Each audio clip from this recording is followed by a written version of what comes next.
Hello everyone, Rahul Shah here, trying to make investing accessible and profitable for the average investor. We spend our lives trying to get an edge. We look for complex models. We study global markets. We try to find investments that move in opposite directions. For decades, this has been the gold standard of smart investing. Hedge fund legends like Paul Tudor Jones built their reputations on it. Then Jones sat down for a recent podcast and said something that should make every active trader pause. He admitted he is jealous of Warren Buffett. Not because Buffett is richer, not because Buffett is more famous, but because Buffett did something far simpler and far harder to copy. He rode one trend: American companies for over 50 years. Think about that. One of the greatest traders in history, a man who built a fortune predicting ups and downs in currencies, bonds, and stock markets across the world, looks at a man who mostly just bought and held good American companies and says, I envy him. Why? Why does Paul Tudor Jones envy Warren Buffett? Because Jones' path required constant attention, constant buying and selling, constant stress. Buffett's path required temperament, patience, and the ability to do nothing for years at a time. Now, on the podcast, Paul Tudor Jones revealed that his fund's returns have almost no connection to the US stock market. When the US market goes up, his fund does something completely different. When the US market goes down, his fund again does its own thing.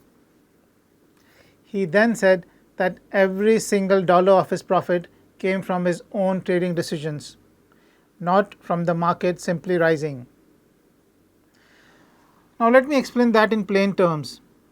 If the Nifty goes up 10% and you own a Nifty mutual fund, that 10% is just market return. Anyone gets that. But if the Nifty is flat and you still make 15% because you picked the right stocks at the right time, that extra 15% comes from your skill. Now, Jones was saying that not a single dollar of his profit came from the market going up. Every dollar came from his own moves. That sounds impressive, and honestly it is. Getting your returns to be completely independent of the market is very hard. It requires constantly shifting between different kinds of assets, betting on prices to go up and also down, predicting turnarounds before they happen. But then came the punchline. Paul Tudor Jones said he is jealous of Buffett because Buffett has essentially ridden just one big wave his entire career: the long, steady rise of American business. Buffett did not need to be different from the market. He did not need to prove he could outsmart anyone. He just needed to buy great companies at fair prices and hold them for decades. And the result? Buffett's net worth is over $150 billion. His company has grown at roughly 20% per year for nearly 60 years. Jones, for all his genius, has not beaten that record. This brings us to the uncomfortable question that every Indian investor should ask themselves. Is all this buying and selling, all this trying to time the market, all this obsession with outsmarting everyone, is it actually making you richer, or is it just making you feel smarter? Well, the data is brutally clear.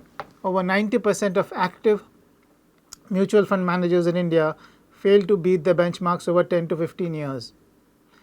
The ones who do beat the market rarely do it consistently, and yet millions of ordinary Indian investors open their trading apps every morning convinced they can outsmart the Nifty. Paul Tudor Jones, a man with decades of experience, a team of analysts, and access to information you and I will never see, could not reliably beat Buffett's simple buy and hold strategy. What makes you think you can? Well, this is not an argument against skill. Jones is very skilled, but his skills come at a cost: constant screen time, constant tiredness from making decisions, constant risk of being wrong at exactly the wrong moment. Buffett's strategy, by contrast, requires almost no daily effort. It requires only two things: spotting a long-term upward trend and having the emotional discipline to stay invested through the inevitable crashes. Which brings us to the most important question for Indian investors. Is India the next America when it comes to decades-long trends? Let's look at the case. Demographics. India has the youngest population among major economies.